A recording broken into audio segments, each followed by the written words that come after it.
Sisi ni watu wazima, niseme tu wasanii wamekuwa na mimi. Watu wamejaribu kurusha uongo kwamba Ringtone ameiba kwa wenyewe, amefanya nini. But ukweli wale ambao wamekuja, wasanii karibu wote wamekuja kwa hiyo nyumba, wakanikuta, wakanipata, wakakaa na mimi, tukakula, tukafanya nini. So wasanii wamekuwa tu na mimi.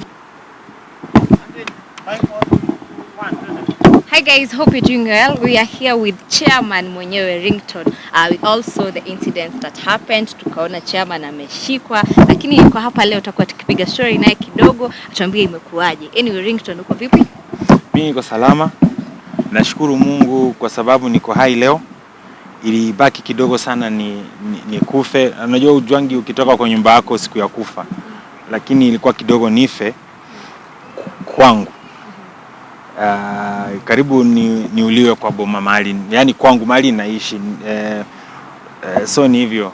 So sijui kama umeniuliza swali ni explain kenye kilifanyika ama utuambie ni nini ilifanyika ile siku hadi ukashikwa. Yeah, we only saw the news that you've been arrested. Sasa kenye kimefanyika ni kwamba mimi nilipigiwa simu na wafanyakazi wangu Karen. Nikaambiwa kuna watu wamevunja gate, wameingia ndani na wameanza kufanya sherehe kwa garden. So wakati nilipigiwa basi na mimi naye nikaenda Karen, kufika Karen, then nikapata wapangaji wangu. Kwa hiyo nyumba yangu ya Karen niko na wapangaji, nikapata wapangaji na majirani wanapigana na hao watu ambao walikuwa wamevamia hapo. So kutoka pale maaskari wakakuja, alafu wakatushika sisi wenye ni wakaaji wa hapo, especially walikuwa na target mimi. So nikashikwa kwangu na nikapelekwa station na nikashtakiwa kwa kuharibu mali yangu ambayo nimenunua na pesa yangu. So lakini kwa sababu najua hakuna panya mwerevu kwa mtego. Mtego ukipangwa na au kuwa wakati mtego unasetiwa, utajipata umeingia kwa mtego. So nataka tu kusema kwamba nimeweza kudhulumiwa mali yangu, mahali ninaishi. Hiyo boma hata Kioko hayuko hapa. Ni mahali hata Nicholas Kioko ashawahi kuja akafanya sherehe yake. Kuna wale vijana wale walikuwa kwa street wale Gadhi Mitho washai shoot hapo.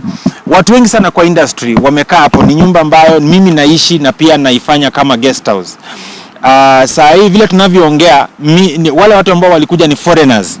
Ni watu wa nje, ni watu kutoka nje ya nchi, kutoka Southern Sudan. Wamekuja wakafanya hivyo na mpaka sasa hivi serikali haijawachukulia hatua. Mimi Mkenya ndio nimechukuliwa hatua. Nashangaa kama mimi ni mkimbizi katika hii nchi ama iko namna gani. So mimi nataka tu, kwa sababu sijui message inaweza fika kwa nani, nataka tu kusema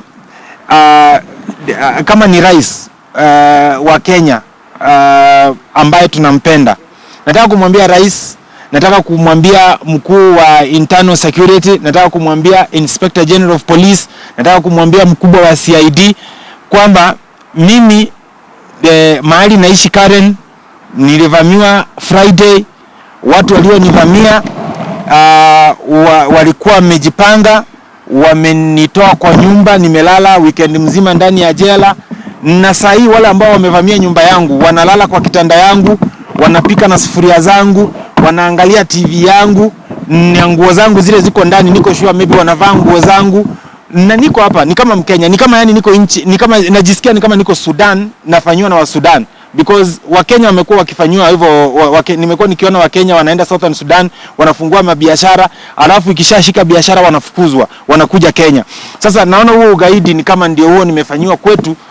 Watu wamenitoa mahali mimi naishi na saa hii wao ndio wanaishi. So mimi nasema tu Mungu atanisaidia. Unajua ubaya wa sometimes hapa kwetu Kenya hatutakiani mema.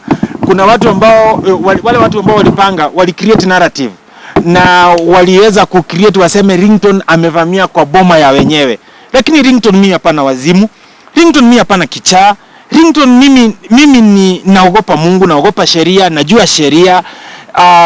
So siwezi fanya eti niende nivamie kwa wenyewe. Ni wao walirusha message mbele kwa sababu hii ni public figure, wakataka iende viral kwamba Ringtone amevamia kwa wenyewe. Lakini uzuri ni kwamba kati ya nyinyi pia media nyinyi mko hapa, hata watu wa Standard Group washaifanyia basha hapo. Nimenikwambia watu wengi sana, wasanii wameshoot hapo. Tumekuwa tukirun studio hapo inaitwa Still Alive Records. Mimi mwenyewe baada ya Still Alive kuhama hapo, niko na studio yangu. Hao watu wakati wamevunja, wameondoka na mavitu za studio, wameondoka na mavitu zangu zingine. So nataka kusema tu, mimi sijui message itafikia nani, lakini mimi sasa naogopa, nahofia maisha yangu, na watu wamecreate perception juu yangu ni kama mimi ni mgaidi, lakini mimi ndio nimedhulumiwa. Mimi mtoto wa Kenya, niko kwetu kwa nchi yangu. Watu wametoka nje ya nchi, wamekuja wakatumia pesa Kenya kuninyanyasa. So chairman, ukitoka ndani, after ulitoka ndani ulinyamaza kabisa, na watu walikuwa wanauliza labda uliambiwa usizungumze, ukaambiwa ukizungumza labda utarudishwa tena, ama kulikuwa vipi? The moment ulitoka ndani ulienda silent. Nimetoka ndani kama nimetishiwa. Mimi ni Mkenya, niko Kenya kwetu, nimefanywa madhambi. So sikutaka kuongea kwa sababu naona hakuna mtu mwenye ambaza anaweza nielewa. Naona watu wamecreate perception kwamba mimi ni mgaidi, na hii nyumba nimekuwa nikiishi, nguo zangu ziko hapo, viti zangu ziko vitanda, nalala mahali naishi, na post videos ukiangalia kwa social media zangu, ni mahali nimekuwa nikiishi. Lakini kwa sababu ya ugaidi watu wamenifanyia madhambi yote. Mimi hakuna kitu naweza fanya. Mimi sikuona baba yangu. Mimi ni yatima. Mimi ni kijana ambaye nimejilea, nimefika hapa bila kuona baba yangu. Lakini sijui kama hii nchi iko na sheria. Kama hii nchi iko na sheria, sijui nani ataona kilio changu na hawezi kuingilia hii maneno, kwa sababu nimedhulumiwa Kenya. Hata ikakuwa mimi ni mpangaji. Mpangaji si yako na sheria venye natoa mtu kwa nyumba. Sheria si inasema venye unaweza toa mtu kwa nyumba kama anapanga, tuseme ni mpangaji wa nyumba. Basi mimi, kwani mimi ni mhalifu? Nimefanya nini? Ni sawa. Mungu anisaidie wale wa Kenya, mafans, wale watu ambao wananipenda, ama wale wangejali kunisikiliza kama binadamu, kama mtu, nawaambia mniombe. Na kama kuna vile unaweza nisaidia, unisaidie. Lakini nimetolewa kwa nyumba Karen, mahali nimekuwa nikiishi zaidi ya miaka 10. Nimekuwa nikikaa kwa hiyo nyumba zaidi ya miaka 10. Nimeshtakiwa, nimevunja mali yangu. Eti nimefanya malicious damage ya mali yangu, nimenunua na pesa yangu. Sijioni kama Mkenya. Okay, maybe to ask chairman, after this story ilitokea kwa mtandao, there were rumors that it is associated with you and land grabbing, and you are aware that this is not the first time kusikia Ringtone akiambiwa kuwa ni mtu ambaye ana grab lands za watu wengine. Pengine, what can you say about that? Watu wanapenda kuonea watu. Hii nchi iko na maaskari, hii nchi iko na CID, hii nchi iko na court. Hakuna mtu ameenda amesema nimechukua kitu yake. Sini watu wako tu na wivu, wanasikia, wanajiuliza wewe ni yatima, umetoka, baba yako ni nani?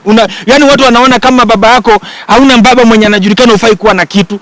Mtu anafaa kujiuliza umefikaje hapo. Mtu akuja akuulize, because nikitaka kukuambia nimepata kitu fulani namna gani, unless ukuje nikuambie, si lazima nitangaze in public, niambie kila mtu nimefanya ama nikapata pesa fulani. Lakini vitu zote ambazo niko nazo kwa maisha yangu nimezipata halali, nimezipata kupitia sheria, nimezipata kupitia jasho yangu, nimezipata kupitia maombi, nimezipata kutoka baraka za Mungu. Mimi siwezi iba kitu ya mtu.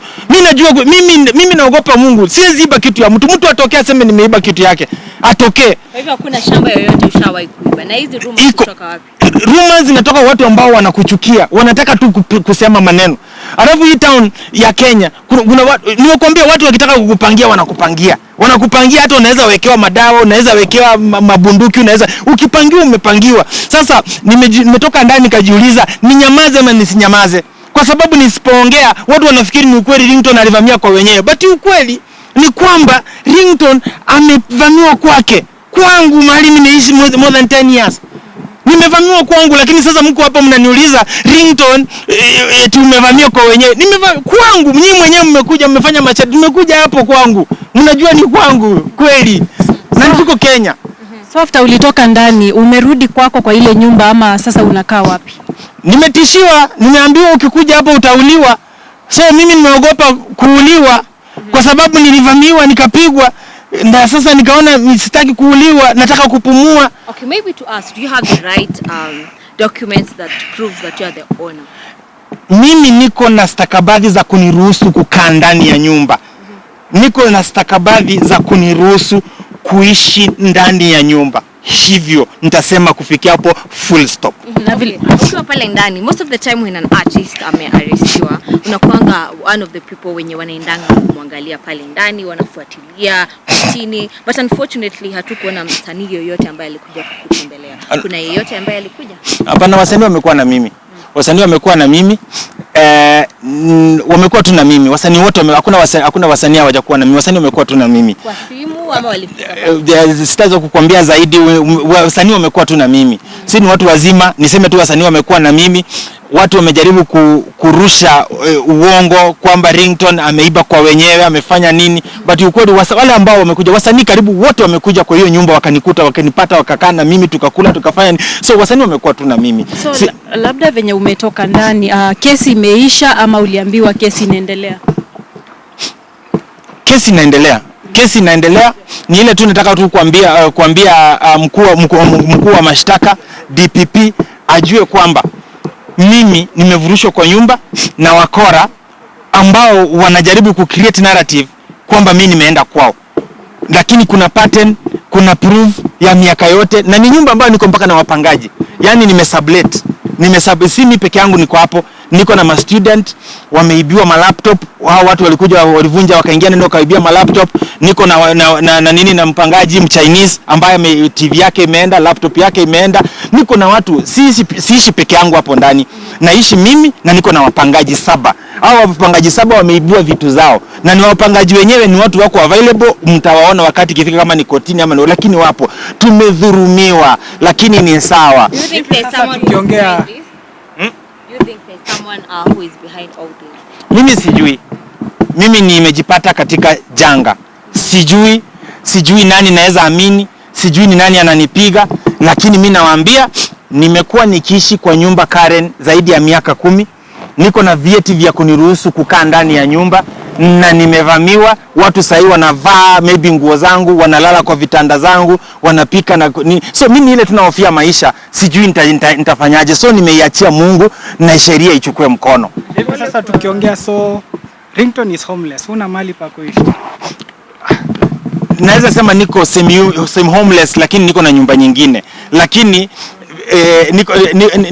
nimenyang'anywa nyumba mahali nimekuwa nikikaa. Pia sitaki kuweka hadharani sana, nikisema tu kiutu. Sitaki, si vizuri kama msanii pia uweke maisha yako yote hadharani, because watu hawakutaki.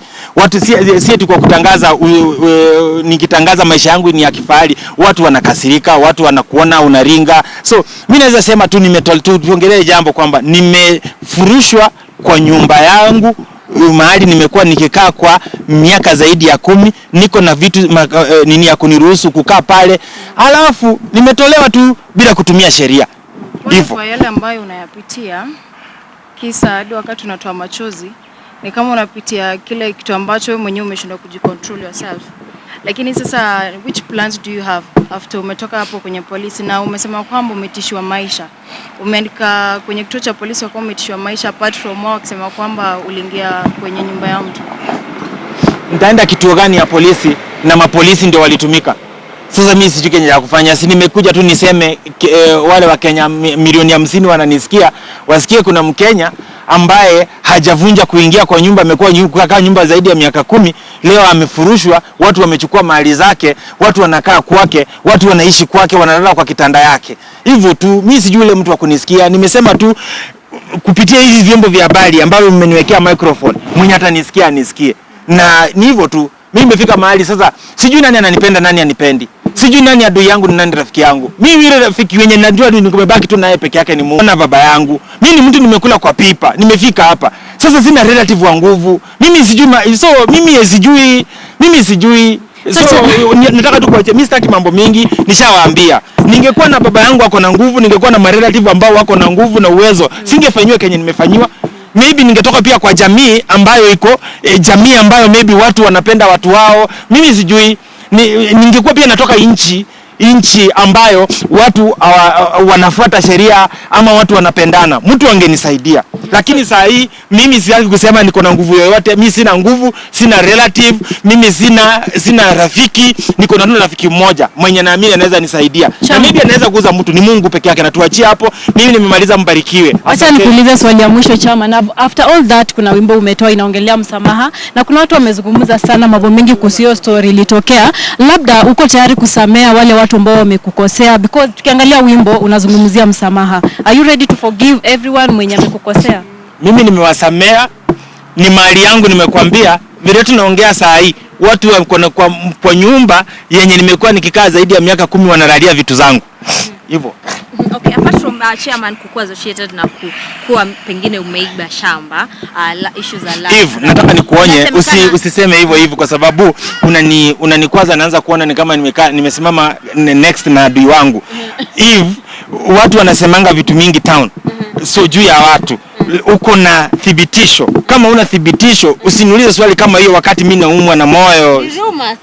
Sawa, so mimi sitaki ku address rumors. Mmeniita niweze kuambia kenye kimefanyika. Nataka kuachia hapo. Mbarikiwe.